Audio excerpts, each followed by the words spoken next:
Hello and welcome to the Wire Talks. I'm Sidharth Bhatia. Prime Minister Narendra Modi can hardly give a speech without mentioning Jawaharlal Nehru, not once but several times. The Congress has calculated that in his speech on Operation Sindoor, he invoked Nehru's name 14 times, and his speech on the 75th anniversary of the Constitution, he mentioned the first Prime Minister about 10 times. These mentions are obviously anything but complimentary. In each instance, it is to criticize Nehru for some infraction or the other and for most of his policies. In the Sangh Parivar mind, India would have been much better had Sardar Patel instead of Pandit Nehru been India's first prime minister. And in the process, as any child will tell you, a schoolboy will tell you, Modi and his fellow Sanghis completely ignore Indian history. But what is the reason for this obsession over 60 years after Nehru has passed on? To understand and explain this, my guest today in today's podcast conversation is one of the country's leading experts on Pandit Nehru, Professor Aditya Mukherjee, who is a retired professor of contemporary history from JNU. He is the author of a book, Jawaharlal Nehru, Past, Present, and Future, and another, Political Economy of Colonial and Post-Colonial India. He is the co-author of several books, including on the RSS and on the Indian independence struggle. Professor Aditya Mukherjee, welcome to the Wire Talks. Thank you. The first obvious question, why is PM Modi so obsessed with Jawaharlal Nehru? Mr. Bhatia, you had also used a phrase, why is he so insecure? Insecure would be putting it very mildly. Obsessed is the correct word. There is an attempt to demonize him, to erase him from history. I just want to emphasize this, that it is not just a matter of, not liking somebody. It is, you have to, there is a website, for example, called Dismantling Nehru. They have found 97 blunders of Nehru, and the blunders keeps increasing. It is currently 117. They publish books like that, right? But, Nehru is a Muslim, as if being a Muslim itself has condemns him forever. He has a Muslim ancestry. He's a womanizer. And most of all, anything that has happened any evil that has happened, he's responsible, from the partition of the country to Vande Mataram, and now even vote chori. The latest, you may have noticed that they're now accusing Nehru of doing vote chori, and otherwise Patel would have been the prime minister of the country, right? So, there is an attempt to, again, also erase him. The iconic Nehru Memorial Museum and Library does not exist. It is now the Prime Minister's memorial, all prime ministers. It's the first in the world. I've never heard of a thing like that. You're celebrating a museum for all prime ministers. Anyway, the idea is to minimize his presence. There are textbooks in Rajasthan on modern and contemporary period, that is pre-independence and post-independence, which doesn't mention Nehru. He doesn't exist. There is a poster put up by the ICHR, the Indian Council for Historical Research, which is supposed to promote historical research in the country, on the 75th, celebrating the 75th year of India's independence. They put up a poster in which there is Gandhi, there is Patel, there is Bhagat Singh, there's everybody, but not Nehru. Nehru is absent from it. A person who fought the British for 30 years, 10 of those years in jail, doesn't even come in there, and the person who comes in is Savarkar in his place. So I'm only restating what you said, that the situation is grave. There is a complete obsession. The reasons, I would say, are three. Firstly, Nehru was the antithesis of the vision that the current regime has. I will explain these 3 points in a minute. The second is that Nehru had the best understanding of communalism, and critiqued it in a manner which, in fact, scholars since Nehru have essentially elaborated. He created the structure for understanding communalism and how to fight it, right? And the third reason is that, unfortunately or fortunately, Nehru was a global statesman. I mean, he had a world presence, and the current prime minister perhaps has a deep complex about that. You know, he wants to compete when there is a huge competitiveness involved. But let me come start with the first one, if you permit. Uh, how is he an antithesis of the worldview of the current regime? See, Nehru represented the consensus view, and I emphasize the word consensus view, of the freedom struggle, the 100-year-old freedom struggle. The view to which the moderates, the extremists, Gandhi, Nehru, Patel, Subhash Bose, Bhagat Singh, the revolutionaries, there was an agreement on certain vision, certain aspects of the vision, which Rabindranath Tagore called the idea of India. And for your listeners, I would, because this word is thrown about, one may ask, what is this idea of India? I would like to take just 2 minutes to say, what are the basic constituents on which there was an agreement? Whatever may have been the difference between, let's say, the Congress socialists and the Gandhians. But on these ideas, there was a unity, and I'll just read them out to you what they are. Firstly, India must be sovereign and anti-imperialist, which meant not only must India win independence, but it must support globally any imperial domination. I mean, it cannot, for example, it is inconceivable in Nehru's time or in anybody of the national movement that they would play ball with Israel while the genocide is happening in Gaza. I mean, it is completely inconceivable. You have to fight for them. And if you recall that when India was very poor, unlike what it is now, just immediately after independence, India took positions on almost on every issue, whether it's Vietnam, South Korea, Suez crisis, whatever. And when it was said that, who are you? You go around with a begging bowl to, intervene and give advice to the world. Nehru's answer was that we may be poor, but who has told you that the poor cannot have a voice? And he did have a voice. India did have a presence in the global situation as far as fighting colonial or neo-colonial domination was concerned. The second thing in the idea of India was democracy.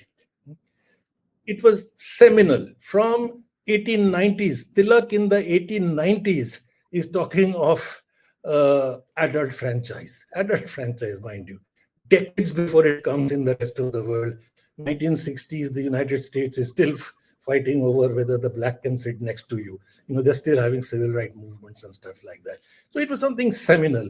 And Nehru, Gandhi, most of the nationalist leaders, Tilak, etc., laid down what they mean by democracy. And fundamental in that was a free press, civil liberties, and right to organize, right to mobilize, meet people, get into groups and organize. And lastly, respect for the opposition. Now, on all these counts, Nehru was way miles ahead of anybody else. He fought for each of these. The free press, he didn't put anybody in jail any cartoonist in jail before they cracked a joke. If the press was not critiquing him, he famously wrote articles with a pseudonym criticizing himself. He says, what kind of democracy is it if I don't get any opposition? And his respect for the opposition was legendary. I mean, he would attend each session of the parliament, even when he was ill. He would answer each question, whether it is on China, with the most difficult of questions. Now there is the Nehru archive, which has become digitally available. You can see it on your phone.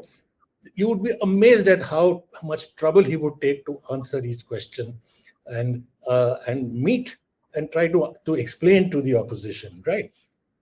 The third element, there are 5 elements of the idea of India. The third was secularism.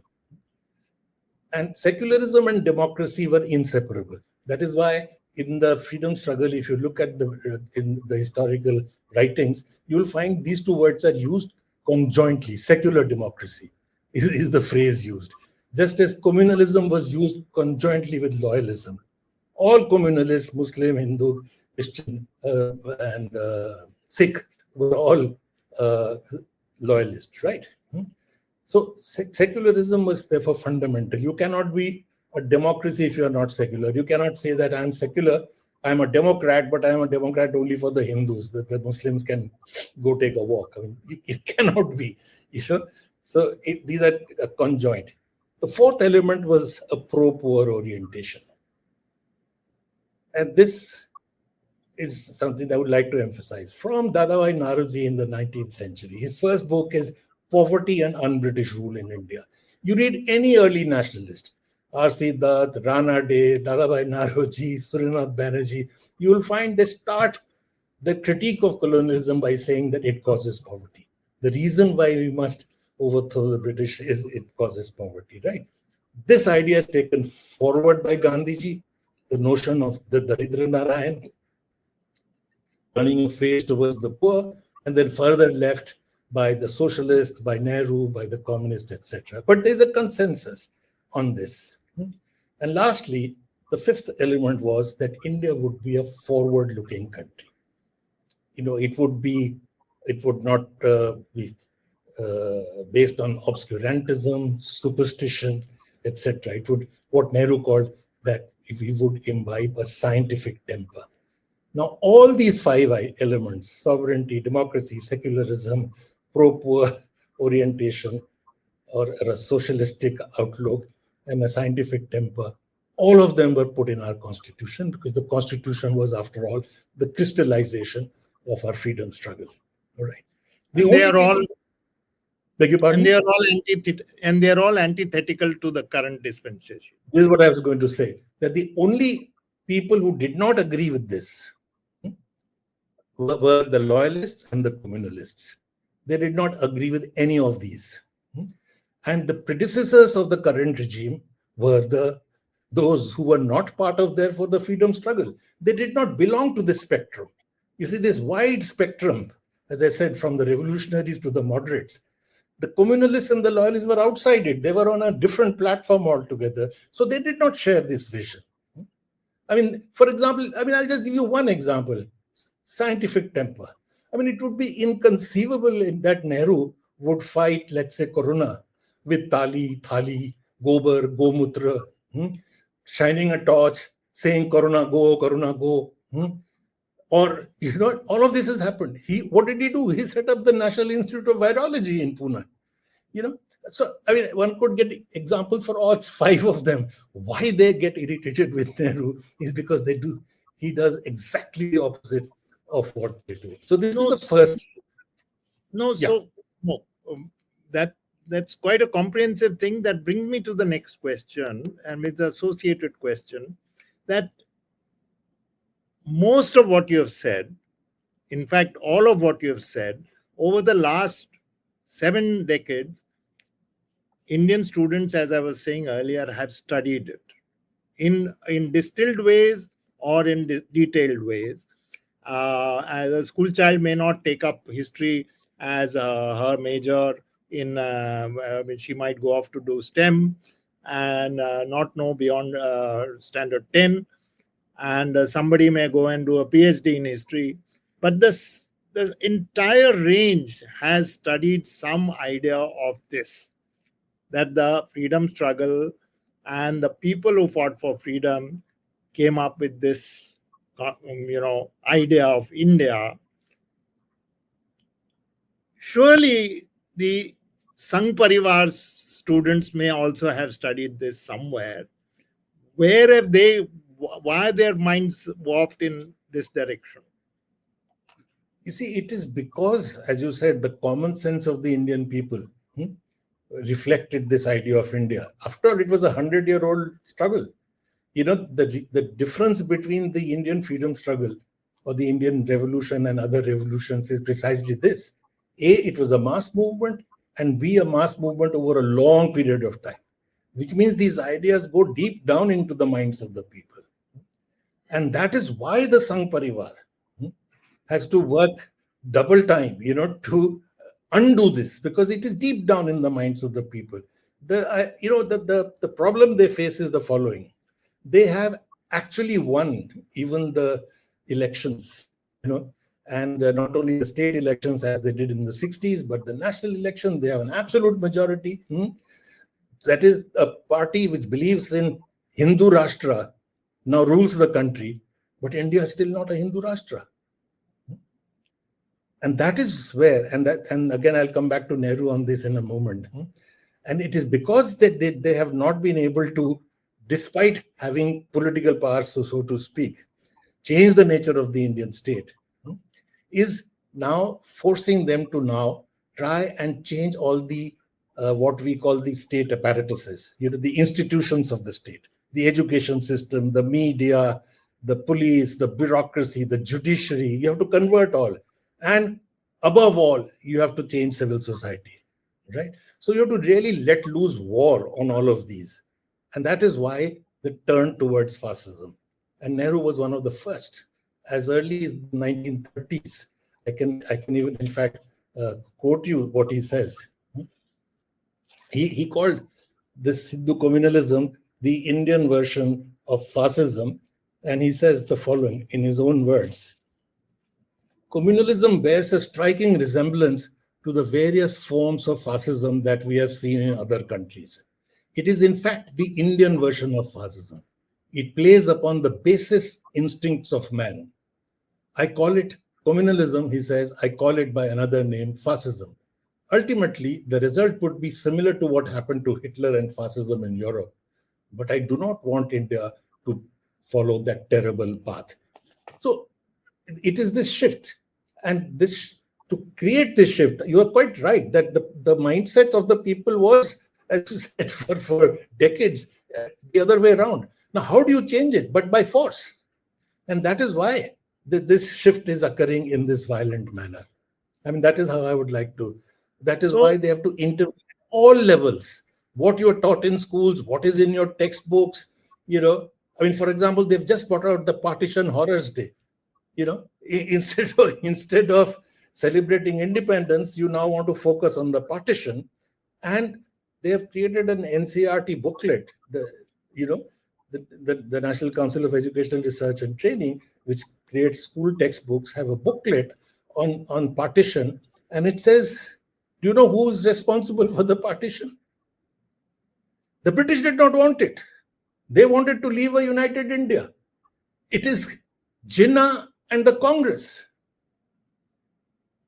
So you see, you get a complete inversion of history. And that is why the attack on Nehru. You have to completely demolish the national movement if you now want to be the nationalists. That is their problem. They want to call themselves nationalists. But here we already have a powerful national movement. How do you demolish it? You can. Sorry, go ahead. Finish your sentence. You can only do it the Kangana Ranaut way. You must have heard her when he said that India got independence only in 2014. And when somebody said, Ki bhai, what happened in 1947? She famously said that in 1947, to beech mein mili thi. So, in other words, in one sweep, from Bhagat Singh to Naroji, everybody has become beggars. So this is what is going on at the moment. A complete inversion of history is what is being attempted. Tell me, in your experience and in your research, do you think that in RSS shakhas, etc., this narrative has been taught for many, many decades that Nehru was a villain? I mean, let's concentrate on Nehru for the time being. He has this idea of Nehru because years ago, much before the BJP became the government, years ago, I happened to come across people who were steeped in the RSS philosophy, and they were not people who went to shakhas, by the way. They were not, but they were adjacent to the whole shakha idea, who used to say this very freely, that if only Patel had become a Nehru family is the one family we detest. So do you think it is inculcated and the kids are brainwashed at an early age in the RSS world? Absolutely, absolutely. There is so much evidence on this, so much writing. For example, I'll give you an interesting example for your listeners. As you said, the attention span may not be long. There is this view that has been spread in the RSS circles for decades, that Nehru, Jinnah, and Edwina Mountbatten used to attend college together, a college called Harris College in London. And Edwina used to date one day Nehru, the other day Jinnah, etc., etc. And it is she who played this game, and that is what led to the partition of the country. There is no such college as Harris College. Their age gap is such that they could not have been together in college together. I mean, it is a complete imagination. So these are examples. So it is not new. This has been, and the reason, one of my beliefs is that one reason why Nehru is selected so much. After all, if you wanted to attack somebody who was secular and who really stood for the idea of India, it should have been Gandhiji. Yes. I mean, nobody would come close to him for after he died for the cause of Hindu-Muslim unity and stuff like that, right? But why Nehru? I believe because they believe that Nehru took away the low-hanging fruit from them. You see, if you look at the period 46 to 48, which we call, it's a Holocaust-like situation in India. You know, from the Calcutta killings in 1946 onwards, the partition riots, you know, millions made homeless, lakhs of people killed. In that situation, the Mahatma is murdered. And Nehru understood this. And this is what he has to say. And this is what he did. And that is why he's hated so much. He says,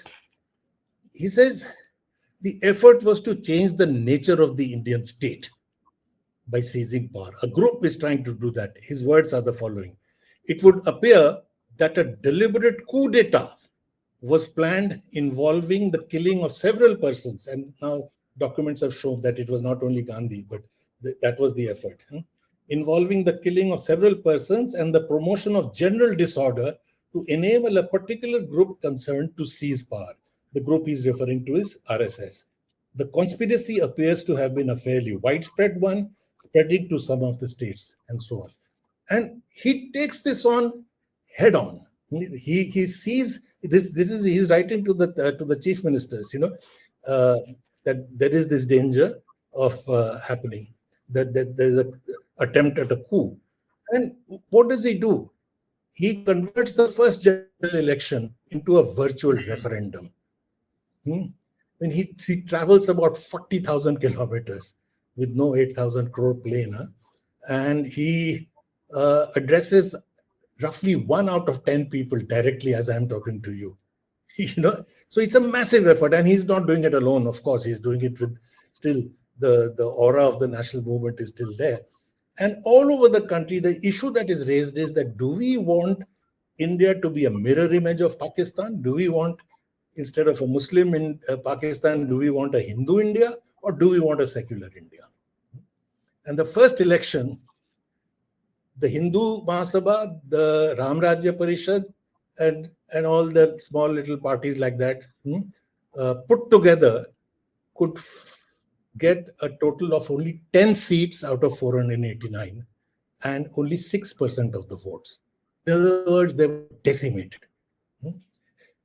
So here was the opportunity. They wanted to convert that situation of extreme Hindu-Muslim enmity that had emerged, you know, to create a Hindu state. And here was Nehru standing in the way in a big way.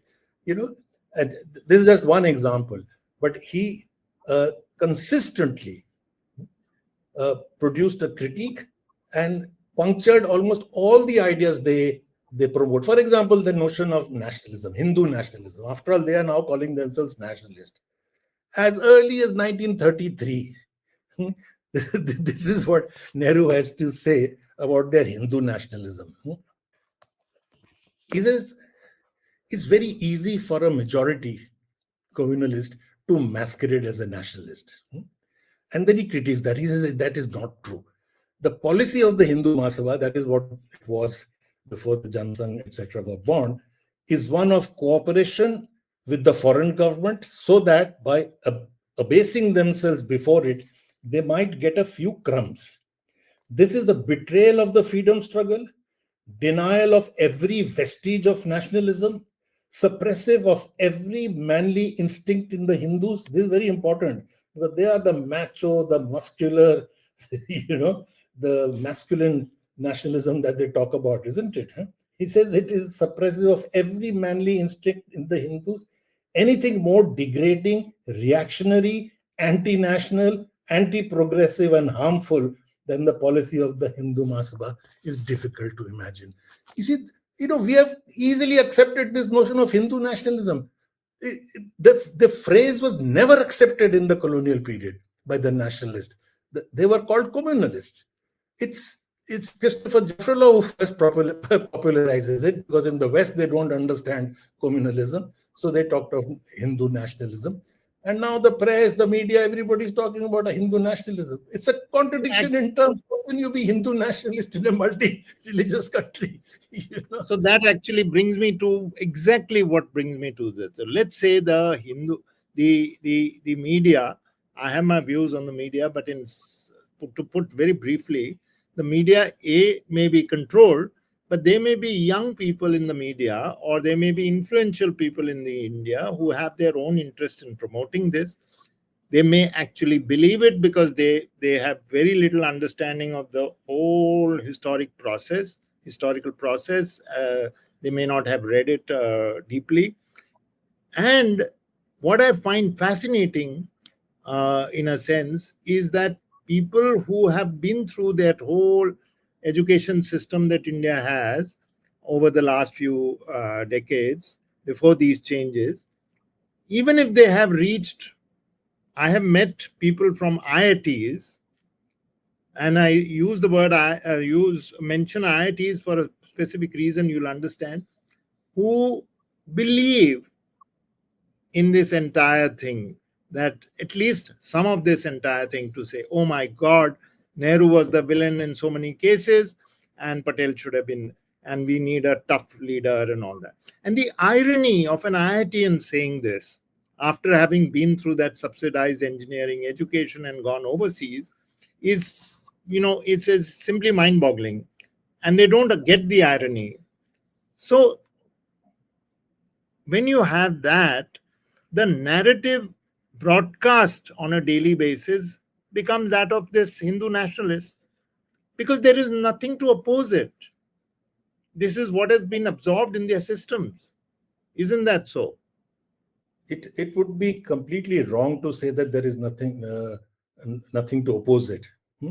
The education system, particularly at the higher levels, the critique of the communal position started from the 1960s.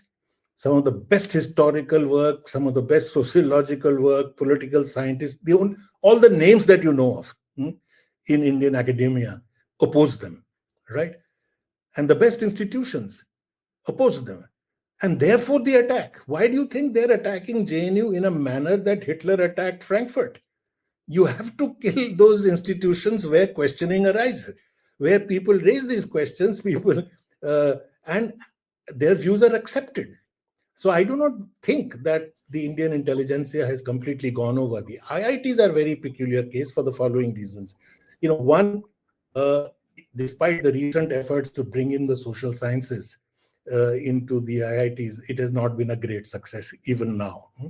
It is all about scoring the maximum marks so that you can go abroad.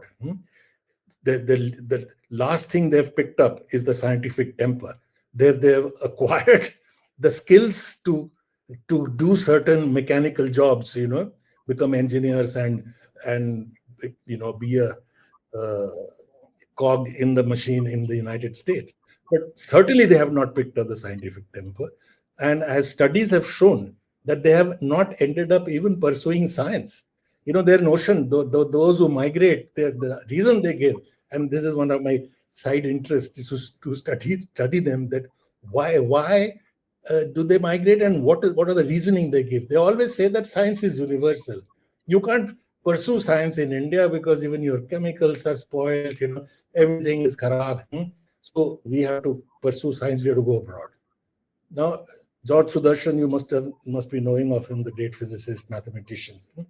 wrote an article uh, trying to understand this. And he said that this is published, I can give you the reference.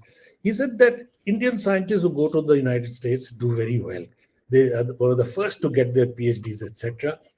And by the way, the latest statistics are 95% of Indian scientists who go in the STEM areas to do their PhDs in the US stay there.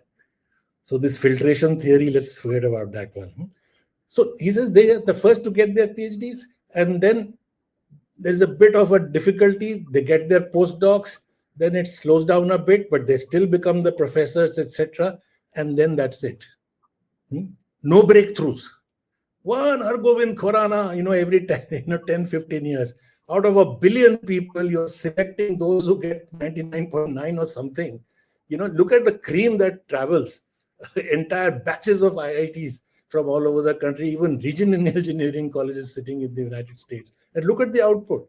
And his answer was that this is because Indian scientists are one player in the symphony, the orchestra that is played by the American establishment, of which the conductor is the American establishment.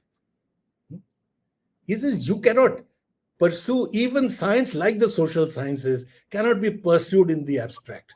It cannot be pursued with with no link to your society and your people. And there are examples given. After all, the big breakthroughs in science that we talk about, from boson to Jagdish Chandra Bose, did occur in India, some in Dhaka, some in Calcutta, and some else in Chennai. But that apart, they're saying that, I'll give you an example. I met a top IIT topper in Delhi, school topper, IIT topper, my age, in the United States, and I asked him that, what are you doing? He says, I'm the vice president of such and such company. It is one of the world's biggest companies in telecommunication. And he said that I am at the moment designing a earphone which you can put inside your ear and keep it for hours, and it will not hurt. And I said, wow, what a breakthrough. Your hair must be standing on end at excitement. You see, you do not make breakthroughs. But if you were creating a drug which would prevent malaria, which killed half your community, or your parents, or typhoid, probably you will make something different. In other words, science is not unrelated to society. When you de-link the two, which is what has happened with the IITs. One IIT professor, Sidharth, I must narrate this story to you. We bumped into each other in a service station, in car service. And as all Indians, we don't have to be introduced. We start chatting quickly. We find out each other's caste and wages and slot them, etc. So that was all done. And then once he realized I was a professor, he says, Professor Mukherjee, I'm delighted today. So I thought, some student of his must have made some breakthrough, some discovery, some science. He says, Professor Mukherjee, my whole class has gone to the US. As a JNU professor, I almost fainted. Look at what we have created. No, so that is what I was trying to actually get at. It doesn't mean, no, there is the irony of the entire thing of an IITian who went to an institution which was subsidized, which was set up by Nehru, believing in this propaganda. And that is because you're absolutely right that so much work is being done in India and there is pushback. But that's not in the direction I was. Perhaps I should have concentrated on this to say that why does this person not then apply his mind to say, hello, where have I come from? That couldn't have happened without Nehru, because at some stage they must have got to know this over their 5 years of study in IIT, and yet they believe in this RSS propaganda. Now, one could argue that their minds are, in that respect, completely hollow, and something has to fill it. But are we? Haven't they been to school? Haven't they been to college? What? I can't understand. That was so right, that the product of what Nehru started, if you look at the 1950s, the first plan and the second plan is not only about creating what he called the temples of modern India, the bridges and the dams and the steel plants. The first plan, 50s and 60s, are the period when every institution that we know of, every, you know, not only IITs and IIMs and Bhabha Atomic Research Center, National Physical Laboratory, National Chemical Laboratory, etc., but Sangeet Natak Academy, National School of Drama, the Film Institute, the National Institute of Virology, every institution, Sangeet Natak Academy, all of them were created at that period. You know, and the product of that is today, the India is what it is because of that. More than half our GDP comes from the service sector, and the service sector comes from the knowledge economy, right? Now, the thing is, but if you, it comes partly from it's not only that you're ungrateful, it's lack of knowledge, lack of understanding of history, lack of understanding, for example, of what colonialism is. I get amazed that if you ask an intelligent person today what is colonialism, they say colonialism means you export raw materials and import manufactured goods. But that's not what it is. Colonialism is transfer of whatever is the critical factor of production at a particular historical time. Pre-industrial world, colonialism was grabbing other people's land and labor.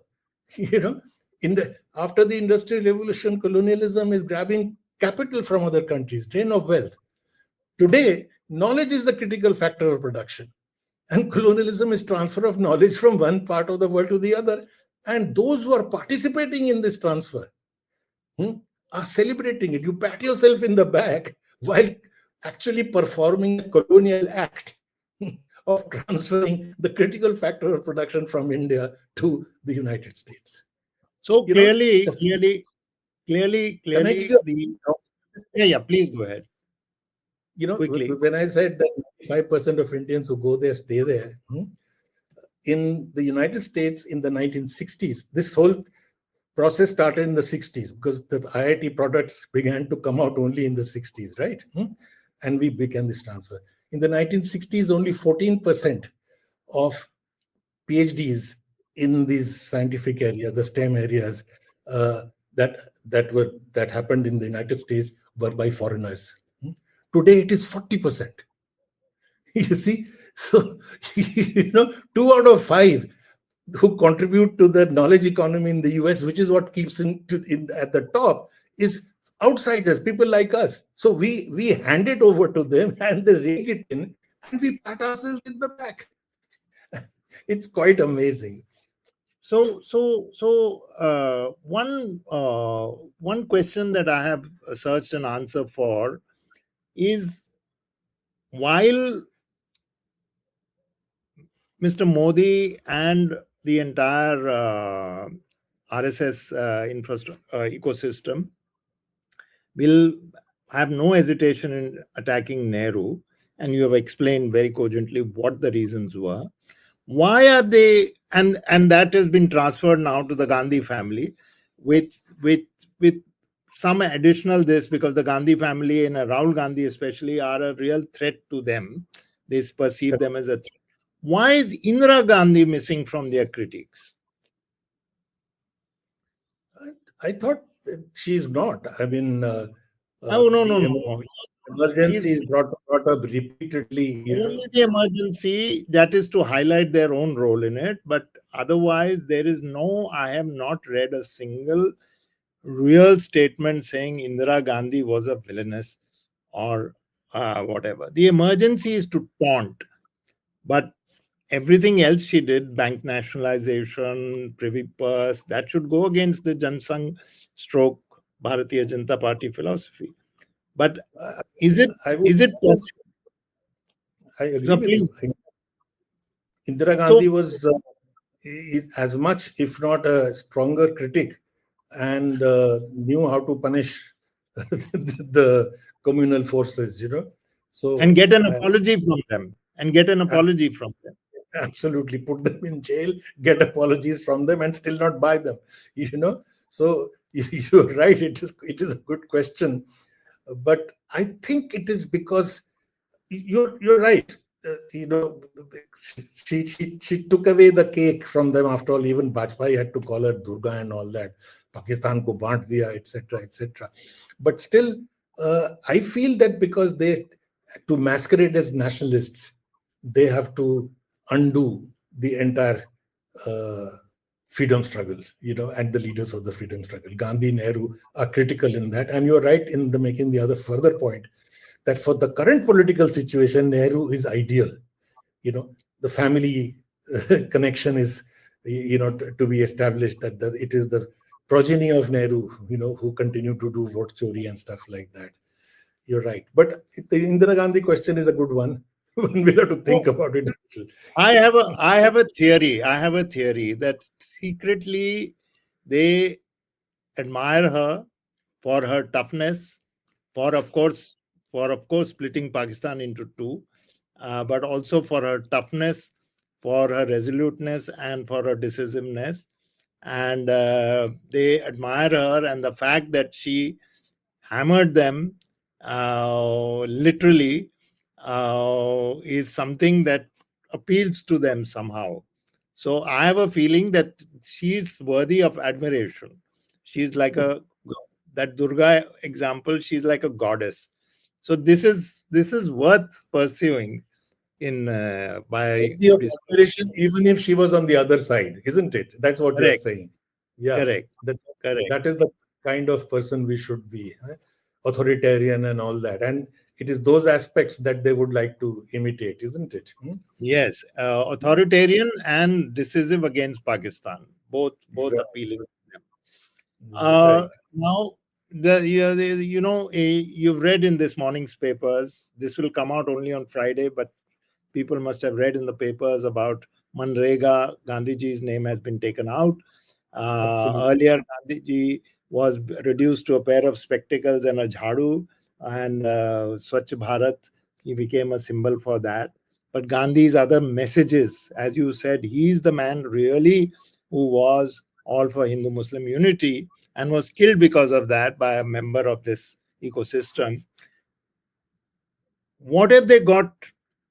It's my question has been answered in a sense, but I'd like you to expand that. Why Gandhiji, they can go, you think they can go this far and no further with Gandhiji, and that's why they're doing all this? Yeah, I mean, their real target is Gandhi. After all, they killed Gandhi, not Nehru. Hmm? Let's be very clear. So they understand that. Hmm? Though one BJP person in Kerala did say that Nathuram killed the wrong person, the shot should have been aimed at Nehru. But that is not the view of this ecosystem. They do believe that Gandhi is the real enemy, in every way, because he even takes away religion from them. You see, they can say Nehru is an agnostic, wo to dharm hi nahi vishwas karte, he's westernized, this, that, and the other. But you can't even do that with Gandhiji. You see, the greatest living Hindu. So Gandhi is the biggest sort of uh, you know what it's the biggest what is the phrase for it, in the neck which gets stuck, thorn in the side. You see, they have to get rid of Gandhiji, but he's the most difficult. And it's not easy. I mean, you look foolish enough when you attack Nehru, but to do that to Gandhi, you'll have to. It is much more difficult, and therefore, to some extent, Nehru is the first step. But what you do with Gandhiji is, rather than directly attack him, reduce him, as you said correctly, to a sanitary inspector. That basically Swachh Bharat, spectacles on top of every dustbin, and that's it. Nothing about his Hindu-Muslim unity, nothing about civil liberties, nothing about the fact that he goes to jail under Section 1, Section uh, uh, 124A, the sedition section, for writing articles and insisting that I have the freedom, the right to free press, and I will continue to write, and going to jail for that. So Gandhi is, in every way, all the qualities that I described for Nehru apply to Gandhi even more. His secularism, his most important resistance to oppression of any kind, whether it be caste, whether it be class, whether it be national or gender. He stood up against any kind of oppression, and that is why he is the global figure for anyone who creates a movement anywhere, whether it's Lech Wałęsa or whether it is Martin Luther King or whether it is in the Tahrir Square. In Tahrir Square, they were distributing thousands of copies of Gene Sharp's book on Gandhi, how to do nonviolent struggle. So it would be a bit stupid on their part to take Gandhi on directly as it. But undoubtedly, the effort is to do precisely that, undermine him. From Manrega, take away his name, And as I said, you undermine Gandhi by undermining the freedom struggle. What was the freedom struggle? The freedom fighters were fighting among themselves. Nehru against Bose, Gandhi versus Nehru, etc., etc. Make a mockery of our freedom struggle. One of the greatest mass movements in world history, they're making a mockery out of, trying to make. Do you fear that a new generation will grow up with this narrative in their systems? They will try, but as Nehru says in the Discovery of India, correctly, that the national movement also draws from our civilizational history. It is not so easy to overturn a civilizational history. And what Nehru says finds in our civilizational history is a dialogical tradition, an idea that was picked up by Amartya Sen and celebrated in the Argumentative Indian, an idea of justice, etc. The idea that from the ancient past, the Indian people learned to live with each other, and that the differences were resolved over time through struggles, through new religions coming up, like Buddhism, like Sikhism, like Kabir, like the Sufi movement, like the Bhakti movement, that Indian people were evolving a mechanism of living together over time. That is what we draw from our history. And that history is not so easy to overturn overnight. Apart from the 100-year-old struggle, as I said, which went deep down into the minds of the people, it is a long 5,000-year-old civilizational history, and you're not going to overturn it with a foreign idea. Let's be very clear. The idea of their nationalism is a foreign idea. When nation states emerged in the world, they first emerged in Europe, as you know, in the 17th and 18th century. The basic principle was one language, one religion. Catholic France, Protestant England, not even Christian, Catholic France, right? Unification of Italy on the basis of one language, unification of Germany on the basis of one language.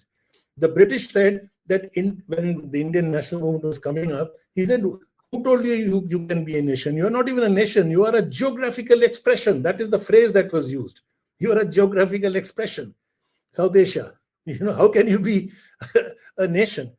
In that situation, to imagine a nation which will celebrate diversity was a new idea, was a brilliant idea, and it was possible because of our history, and partly because of the stalwarts which created this vision of Indian nationalism. That is Indian nationalism. What they are bringing in is this European notion, which, unless they were fought against by democratic forces, ended up with Hitler and Mussolini. It is not accidental that their gurus are Hitler and Mussolini. Their leaders went to Mussolini, met him, understood the structure, and tried to implement it here. Their biggest ideologues have said that we must learn from Hitler. What racial pride is. See what Hitler did to the Jews. And now they're friends with Israel. Absolutely. And now they're friends with Israel precisely because this anti-Muslim aspect is very, very much there.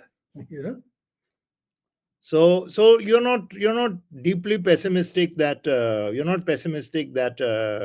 this will get into the systems of young children over the next few decades. I'm deeply disturbed that such an attempt at a reversal of a great experiment in world history. After all, the Indian experiment was a great experiment. That there is an attempt to reverse it, it deeply distresses me. But that they are going to succeed. I think our federalism will save us. India is not UP.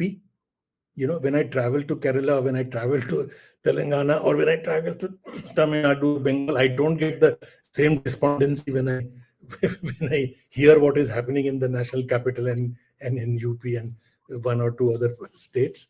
You know, so that there is, it is, they have not been able to as yet. This is not to be sanguine. I think we need to fight back. I think the Indian people, and this is what Cardozo, when he came to India in the 1990s, the Brazilian president who brought Brazil into out of military dictatorship into a democracy and globalization process. He said that India has an advantage over Brazil. And he met a group of intellectuals in Delhi in the 90s. And when somebody said, what advantage? So he said, your advantage is that you have a long tradition of struggle beginning from Gandhiji. And your people will not permit India's entry into the globalization process in a manner that you give up your sovereignty or you abandon your poor. Unlike Brazil, he said. It is your democratic tradition and your tradition of struggle against resistance. The media doesn't cover it, but that doesn't mean that there isn't resistance. It happened under a normal. Punjab happened. The CAA In fact, movement happened. in fact, if you think about it, the reason why a trade deal is not going through is because of this understanding that there will be resistance if they sign on the dotted line. Oh, absolutely, absolutely. But So, but it's, you're right. I mean, if you're deeply disturbed, I think that is the general sense that some of the things do somehow make an impact here and there, and this reversal of years, decades of history just being overturned, or attempted. At least there is an attempt made to overturn it. That it is being made, the very fact that it is being made is a disturbing fact. I personally think, for whatever it's worth, that you just can't get rid of Nehru in this country. It is impossible. Gandhiji, of course, is at a different level and on pedestal, but Nehru you cannot get. He is there in the system, just like you can't, just because you have decided get rid of the Mughals, you can't get rid of the British, the whole British colonial structure. History does not vanish because you want it to vanish. oh, That won't happen. absolutely, Yeah. So absolutely. so let's hold on to that thought for the time being. But you've explained the reasons, which is what is, for me, for our listeners, a very important thing. We see it happening on the day, but what are the reasons? You've explained them so cogently. So thank you very much for it, Professor. But in with one more thing, you Yes, know, this please. when one despairs, and I got a hint of that. You know, and when we talk to young people, they say, "But what can we do? You know, look at the media is controlled, the police is controlled, the judiciary is compromised. How can we do anything? We are doomed," kind of thing. This is going to go. They're going to go on winning the elections because the election commission is compromised, etc., etc. So we tell them as students of history that if you look back 100 years, when the British were ruling in India, all of these things were much worse. You know, the fear of the police, the fear of the judiciary, the control over the press was not any less than what it is today. And yet the genius of the Indian people, they found a way of resistance. So I'm quite sure that even today, our people will find some way of resisting this onslaught on our great civilization. Yeah. On that wonderful note, as I thank you once again, Professor Aditya Mukherjee, for joining me and joining our listeners to explain this whole thing. That is Professor Thank you Aditya so much. Mukherjee. Thank you so much.